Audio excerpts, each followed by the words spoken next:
everyone, I'm Sarah. Winter is here, and I want to share a heartwarming secret with you: homemade mulled wine.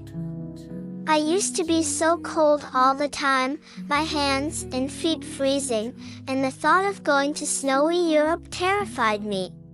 Then I realized why Europeans love mulled wine so much. A warm cup of wine with spices, orange slices, and a splash of whiskey makes your whole body feel cozy and your blood circulate warmly. I found a small spice pack at the mall with cinnamon, cloves, lemon, ginger, nutmeg, and anise. It smells amazing. So today, I'm sharing a small portion mulled wine recipe so you can enjoy a warm cup at home.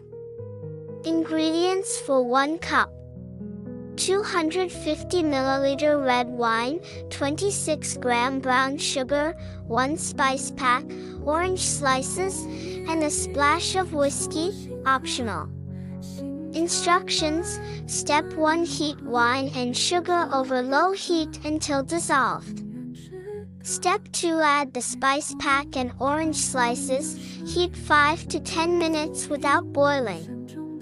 Step 3: turn off the heat and add a little whiskey if you like. Step 4: pour into a cup and enjoy the rich aroma and warmth. If you like my sharing, don't forget to like, subscribe, and share. Your support is my biggest motivation.